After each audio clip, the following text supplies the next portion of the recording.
bienvenue dans votre émission. Bienvenue dans votre émission. Bienvenue dans votre émission. La Réunion Lélane. La Réunion Lélane. La Réunion Lélane.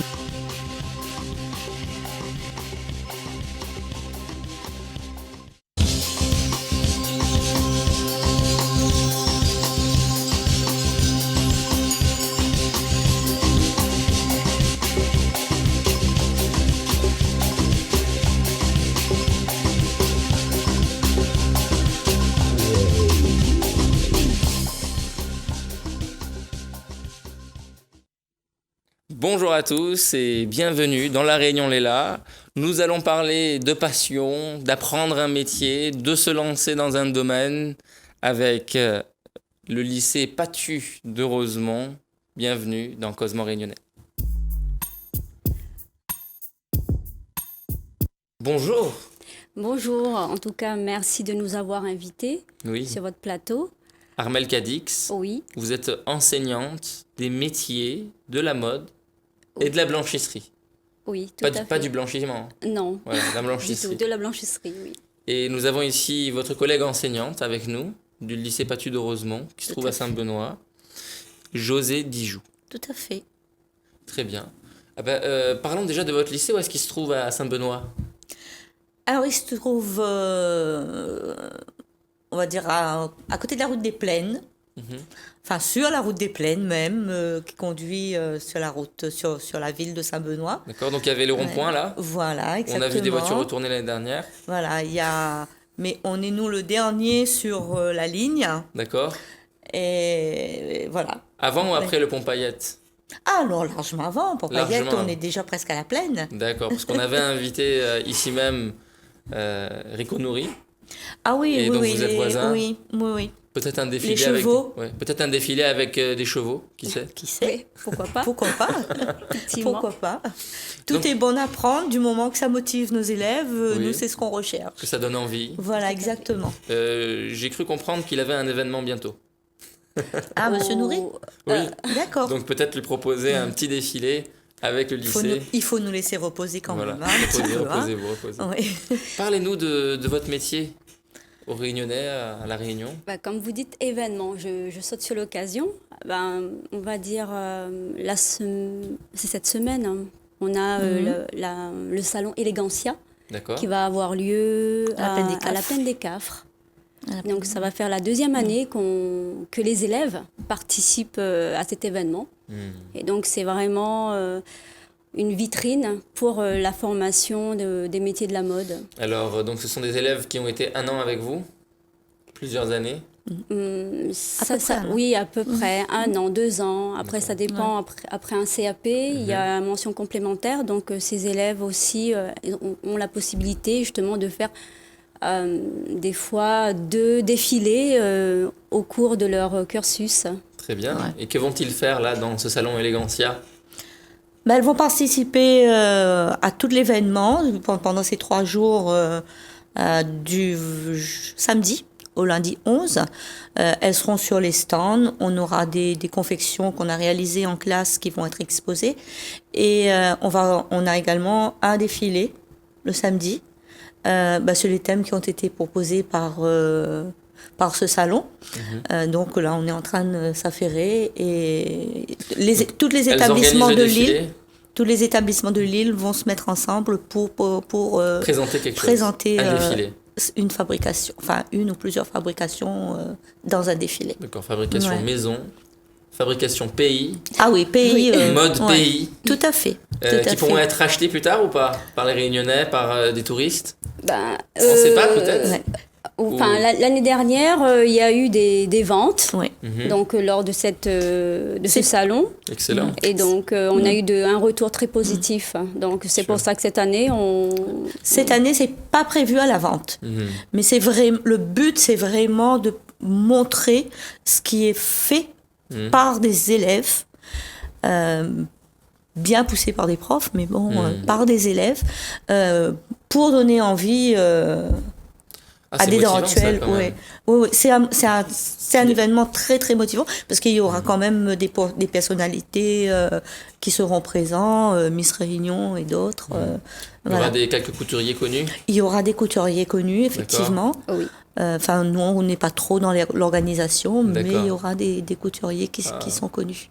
On sera heureux de venir. On espère, oui. S'exprimer là-bas, prendre la parole ou créer à travers sa création. Ouais.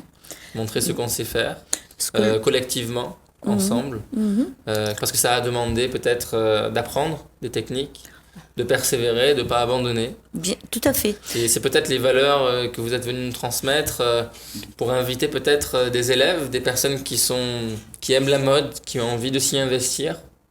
Exactement, parce que notre gros souci dans ce domaine de compétences que nous, on amène aux élèves, quand les élèves arrivent de 3e de collège, eux, ils remplissent leurs vœux pour aller pour aller en lycée professionnel. En fait, ils se font des idées des métiers de la mode. Et la première idée qui est là, c'est le stylisme. Tout le monde veut faire du styliste. Mais quand ils arrivent chez nous, ils sont comme les soufflets là, ils se dégonflent parce qu'ils se rendent compte que pour arriver au stylisme, il y a tout un cursus. Et ce cursus, ils n'y avaient pas pensé en fait. Ils arrivent dans un atelier où il n'y a que des machines. Et là, elles sont, pour celles qui sont arrivées un petit peu motivées, elles se démotivent parce que c'est pas du tout ce qu'elles en avaient envie. Et nous, notre objectif, c'est pour ça qu'on parle des événements qu'on organise à travers des défilés et tout, pour essayer justement de leur faire comprendre que le stylisme, c'est un domaine de profession, de la profession, mais quand même, il y a des techniques à apprendre, il y a des compétences à acquérir avant ça. Et qui n'est pas du tout négligeable. Il y a des bases. Ouais. Il y a des bases. Et nous, au niveau, c'est parce que nous, on prépare le CAP. Et au niveau du CAP, on travaille vraiment les bases. Quelles sont les bases, Armelle ? Les bases, déjà, à utiliser une machine industrielle. Il faut savoir qu'on n'utilise que la machine industrielle. Donc, les élèves sont censés, par la suite, travailler soit en usine de fabrication, ou soit dans les ateliers. À La Réunion, il n'y a pas d'usine de fabrication, malheureusement. Mais pas encore. Oui, pas encore. Donc on lance un appel aux investisseurs, à des personnes qui voudraient créer ça ici à La Réunion, peut-être dans l'Est, à Saint-Benoît. Oui. Mais si c'est créer quelque chose comme ça, une usine de fabrication, de quoi est-ce qu'il y aurait besoin ? Parce que vous avez déjà les élèves, vous avez déjà les professionnels prêts à s'y investir. Beaucoup d'investissements, je pense. Un gros investissement. Oui. D'accord. À savoir que les machines, ce sont des machines professionnelles et qui coûtent relativement cher. Et je pense qu'une structure qui serait compétitive sur le marché de l'emploi demanderait quand même pas mal d'investissements. Ouais. À calculer ensemble. C'est souvent la main-d'œuvre aussi. Hein. La main-d'œuvre. Oui, parce que je veux dire, il y a l'île Maurice à côté, la main-d'œuvre est meilleur marché. Oui, vous pouvez dire Madagascar, l'Éthiopie, tout ce que vous voulez à côté. C'est très difficile en France d'avoir un atelier de confection. À savoir qu'il y en avait, il y en a déjà eu. Sur Saint-André, il y a quand même quelques petites structures qui fonctionnent à peu près, mais les pauvres, c'est difficile. Bien sûr. C'est difficile. Donc les bases, c'est savoir utiliser les machines industrielles. Maîtriser. Oui. D'accord. Donc ces machines, qu'est-ce qu'il y a dedans ? Des coupes, coudre. Oui, des piqueuses. On appelle ça des piqueuses. On appelle ça la piqueuse. Oui, on appelle ça des piqueuses au départ. D'accord. Ensuite, on passe à celles qui sont un petit peu plus sophistiquées, qui s'appellent comme des surjeteuses, des boutonniers, des spéciales boutonnières. Il y a quand même un grand panel de matériel. Par rapport à chaque finition de tel vêtement. Quand on prend un type de vêtement, chaque opération qui est réalisée sur un vêtement est réalisée par un type de matériel. Et avant de pouvoir réaliser un vêtement, les élèves, ils doivent maîtriser ce matériel. D'accord. Voilà. Donc, la piqueuse qui vient coudre. Oui. Ensuite, La surjeteuse. Il y a la surjeteuse qui finit les bords. La surjeteuse. Surjeteuse. Oui, tout à fait. Elle jette par-dessus. Elle fait par-dessus. Tout Effectivement. à fait. Il y a tout un matériel de repassage de professionnels aussi. D'accord, donc la surjeteuse, c'est, pour préciser les bords. Les finitions de bords. Les finitions, c'est-à-dire la veste, le bord de la veste. En fait, c'est plus au niveau des... À l'intérieur. Les finitions intérieures. L'intérieur de la veste. Oui, à l'intérieur. Chez vous, on ne le voit pas trop. Chez vous, on ne le voit pas. Non, ça se voit que non. Parce que c'est vous êtes... D'un coup d'œil, vous avez vu. Oui. Vous êtes en tailleur, et le tailleur, c'est encore un autre métier. Nous, on est dans le flou. Et ce qui concerne le flou, c'est tout ce qui est vêtements féminins, vêtements enfants. Donc, c'est plus léger. Voilà, souple. Tout ce qui est matière souple. Mais le tailleur, c'est... Comme la chemise, par exemple. Voilà, exactement. Quoique la chemise, c'est encore dans la chemiserie, c'est encore autre chose. Non, là, c'est de la maille. Alors, c'est pas la même chose. Quel vêtement, alors? Tout ce qui est tissu. Ouais, qui est tissé. Tissé, d'accord. Ouais. C'est-à-dire faire le tissu même. Non, on fabrique pas le tissu, mais c'est la façon dont le tissu il est réalisé en fait. On confectionne le vêtement. Vous confectionnez le vêtement. Mais il faut savoir que nous on fait pas de l'homme non plus. C'est vraiment. Vous êtes que sur le vêtement femme. Oui, prêt à porter femme. Ça tombe bien puisque c'est les femmes qui sont férues de ça. Oui, mais il y a une offre pléthore pour les femmes et quand on va dans une boutique homme. Mais les grands couturiers sont des hommes. Oui. Oui, ils coupent pour les femmes. Aussi. Ouais, surtout. Aussi. Ouais. Mais de plus en plus, les hommes... ça s'équilibre. Voilà, tout à fait. Mais on reçoit plus de filles, mais quand on reçoit des garçons, enfin, c'est pas trop vrai cette année, mais les garçons sont souvent plus motivés que les filles. Oui, et ils sont... Plus motivés et plus doués. Oui, plus doués, effectivement. Plus doués le que les travail filles. est minutieux, je veux dire, ça c'est... À quoi on voit un élève doué dans votre secteur, dans la mode? Déjà, par rapport à leur motivation, déjà, qui fait la différence. Après, je pense que c'est une question de doigté. Je veux dire, soit on l'a, soit on l'a pas. Ça se travaille. Il y en a qui ont ça facilement. D'accord. Donc, du premier coup, ils y arrivent. Et il y en a, il faut un peu plus de temps. D'accord. Donc, voilà. Et comment on le voit, c'est vraiment une question de motivation, quoi. Et ça, on le repère dès le premier jour de la rentrée. D'accord. Ouais. On voit qui sont là pour essayer et qui sont là pour durer. Qui sont là pour essayer, moi je préfère dire pour essayer et peut-être réussir, et qui sont là pour vraiment, comme disait ma collègue tout à l'heure, en voie de garage. Et malheureusement, on en reçoit une majorité qui sont en voie de garage. Alors qu'est-ce qu'on appelle la voie de garage ? J'y arrivais. Qu'est-ce qu'on appelle la voie de garage ? Ce sont des élèves qui ont été attirés par d'autres métiers, souvent par l'esthétique, coiffure, maquillage la vente, et tout ça, vente, etc. Mais qui n'ont pas le niveau pour accéder à ces formations. Et comme nous, on est dans un secteur qui est moins demandé, pas parce qu'on n'a pas besoin, on ne demande pas aussi des qualifications, parce que voilà, on demande aussi des qualités, quand même assez pointues. C'est-à-dire des prérequis. Tout à fait. Des prérequis pointus. Exactement. Pour accéder à ces formations. Tout à fait. Il y a des prérequis. Savoir coudre, savoir utiliser des machines, connaître globalement les métiers qu'il y a autour. Peut-être pas seulement rêver d'un métier ou d'une image qu'on aurait en venant là. Je dirais ça les prérequis ou c'est autre chose les prérequis? Non. Je dirais que le rêve et le désir de faire un métier, c'est la motivation. D'accord. Mais les prérequis, c'est autre chose. Les prérequis, nous, c'est les compétences en arithmétique, en géométrique, lire, écrire, tracer.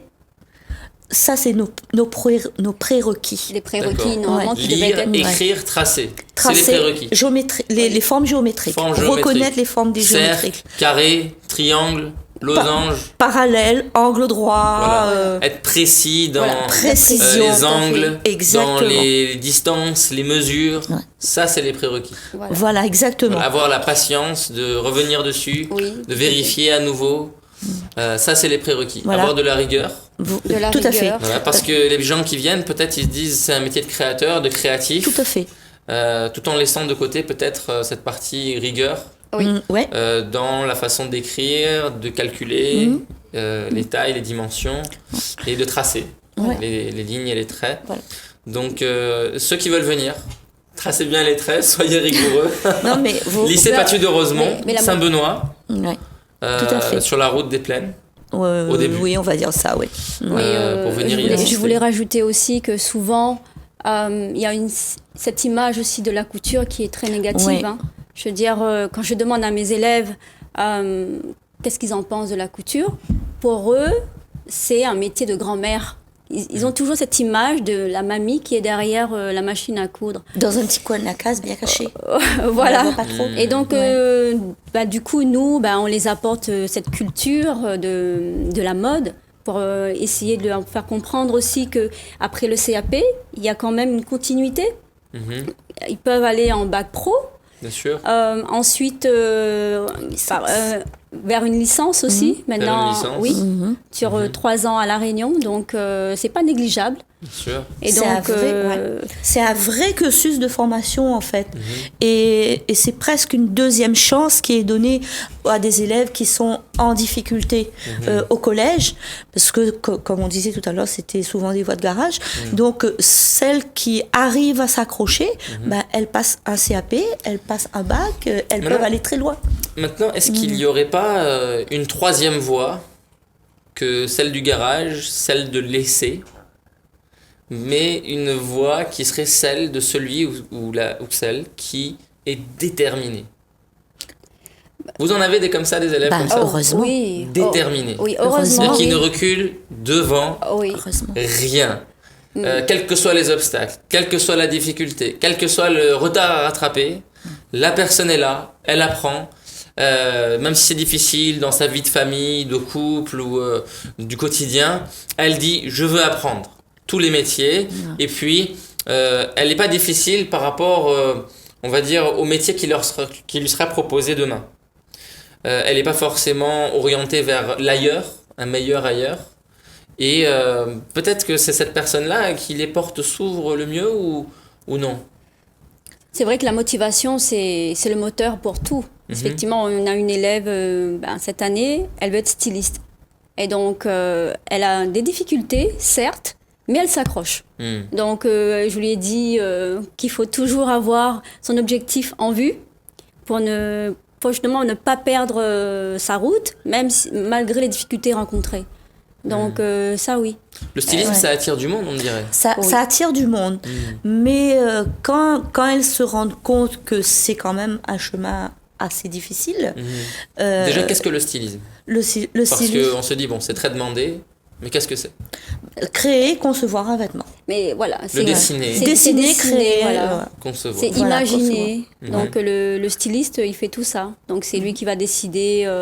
la façon, on va mettre un motif, ou la couleur, etc.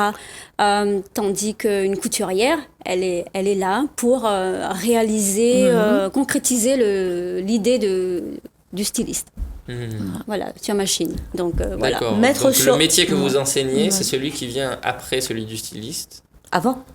Juste avant. Nous, on est avant. D'accord. Nous, on est avant. Bien largement avant. Sur la conception. Oui. On est sur la conception, on est sur la fabrication, nous. Et le stylisme, c'est arriver à mettre sur papier et donner vie à une idée et être au taquet dans la tendance, dans la mode. Voilà. C'est ce qu'ils font aussi, hein, je veux dire. Il y a ça dans la formation. Oui, dans la formation, oui, dans les arts appliqués. Donc, on essaye de les sensibiliser par rapport à l'art, parce que souvent, ils ne se rendent pas compte de l'importance qu'il y a. Donc, voilà. L'histoire des vêtements. Tout à fait. La façon dont les vêtements s'est fait, le costume s'est fait. À une époque, on portait des chapeaux. Exactement. À une autre, les femmes portaient des voiles. Exactement. C'était un style vestimentaire, aujourd'hui critiqué. Ouais. D'ailleurs, notre dernier défilé, c'était les années 30. Les années folles. Les années 20. Les années folles. Donc, c'est plus de la mode d'aujourd'hui. Quand on leur a montré les modèles, ils n'avaient pas trop envie. C'est vieillot, madame, on ne met plus ça. Pourquoi vous faites Qu'est-ce pas... qu'elle mettait à l'époque? Beaucoup d'ampleur. D'accord. Beaucoup de froufrou, beaucoup de franges. Ça dépendait un peu parce que... Des couvre-chefs aussi. De quel genre? C'est du tulle, du voile, des tutus. Voile, tutu, qui viennent devant les yeux aussi. Voilà. Qui couvrent la tête, noir, blanc, toutes les couleurs. Beaucoup de noir et blanc. En fait, à cette époque, je veux dire, c'était l'époque d'émancipation de la femme. Donc, on commençait à montrer les chevilles. Voilà, tout à fait. Dont Baudelaire parlait. Mais beaucoup de décolletés aussi. Mais en fait, beaucoup de décolletés, des décolletés très profonds dans le dos. Voilà, parce que par rapport à la danse. Donc, les franges, etc. Donc voilà, c'était une année. Voilà. Mais il faut se dire que c'était après la guerre. Donc, il fallait s'amuser après la guerre. S'émanciper, se libérer. Voilà, tout à fait. Et c'était un sujet qui ne plaisait pas beaucoup à nos élèves. Mais quand elles s'y sont mises, on a réalisé de belles choses. Il faut savoir que souvent, les élèves ne sont pas motivés ils sont motivés pour pas grand chose. Et donc c'est nous en fait faut qu'on les amène sur le terrain pour qu'ils s'approprient le sujet. Par exemple pour le défilé, au départ on a demandé qui veut être mannequin, personne ne voulait. Et ils avaient une certaine a priori, mais par la suite ils se sont rendus compte que en fait c'est super puisque par rapport à ce défilé, ils ont la possibilité de se faire maquiller et de se faire coiffer. Justement, nous, on travaille en collaboration avec le lycée Hamelin par rapport à la coiffure et à l'esthétique. Et ensuite, ils ont aussi été préparés pour s'entraîner à marcher comme des mannequins, parce qu'il faut savoir que ce sont des élèves qui manquent beaucoup d'assurance en eux. Et donc, c'est une longue préparation, donc d'un an. D'un an, ouais. Donc, pour petit à petit conclure cette émission, il faudrait de la confiance en soi. C'est une formation qui donne confiance en soi, si on y rentre vraiment, qu'on persévère. Mais surtout, on peut se faire plaisir à redécouvrir des styles. C'est un métier que parfois, certains grands couturiers remettent au goût du jour. Tout à fait. Aujourd'hui, on a des lunettes qui reviennent au goût du jour. Je suis totalement étonné. Après la vague d'innovation qu'on a eue sur les montures, on revient à des montures qui datent, pour moi, de Mathusalem. Donc, qui sait que peut-être demain, la mode des femmes va changer, va devenir autrement. De se dire que de ne pas rester dans sa zone de confort, d'innover, de tester des choses nouvelles, c'est ça qui va faire que cet étudiant qui va venir, auquel on va lancer un appel sur toute l'île de la Réunion, vous entendez cet appel, qu'est-ce que vous leur diriez pour venir et vraiment mettre la Réunion en l'air? Si vous aimez créer, c'est un métier par excellence pour ceux qui aiment créer. La création est au cœur de notre métier et c'est pour ça qu'on a peut-être insisté un petit peu plus sur le côté stylisme qui n'est pas du tout notre domaine, mais c'est le rêve de toute jeune fille, de toute jeune, pas seulement de jeunes filles, des jeunes gens aussi, des jeunes hommes aussi, de créer des choses et surtout de pouvoir les porter. Je veux dire, c'est un métier qui nous permet de subvenir à nos propres besoins aussi. Même si on ne trouve pas du travail, on aura toujours besoin d'un vêtement. On ne pourra pas se permettre de se faufiler toute nue sur la route. Donc, on peut se satisfaire nous-mêmes en premier. Et c'est un métier avec lequel on peut y vivre. Un message, Armelle, pour les jeunes qui nous écoutent, ou même les adultes qui voudraient rejoindre la formation. Oui, tout à fait. Faut savoir que dans la mode, il y a une grande évolution par rapport à la technologie maintenant. Je veux dire, maintenant, on fait des vêtements en 3D. Donc, il faut savoir que c'est pas figé. Il y a des... C'est pas vieux. Pardon ? C'est pas vieux. Oui, c'est pas pour les vieux. Tout à fait, et que de plus en plus, avec les phénomènes de mode, je reviens par rapport à la mode, je veux dire, les jeunes qui sont intéressés par le cosplay, donc du coup, ils s'intéressent un peu plus à la couture, et donc ils voient qu'il n'y a pas que au niveau de vestimentaire, donc il y a d'autres possibilités justement pour poursuivre dans cette voie. Bien sûr. On a tout un programme de technologique aussi. On travaille autant l'informatique que la machine en elle-même. Oui. Donc créer un métier qui va servir à créer, pour conclure cette émission, un métier qui va permettre de créer, un métier qui utilise les nouvelles technologies. Oui. Et c'est un métier d'avenir. Un métier porteur, un métier d'avenir qui se trouve aujourd'hui à l'île de la Réunion, dans lequel vous pouvez entrer, lycée Patu de Rosemont. Merci Armelle Cadix. Merci à vous. Merci José Dijou. Merci à vous également. Et à très bientôt. Bienvenue dans votre émission. Bienvenue dans votre émission. Bienvenue dans votre émission. La Réunion Léla. La Réunion Léla. La Réunion Léla.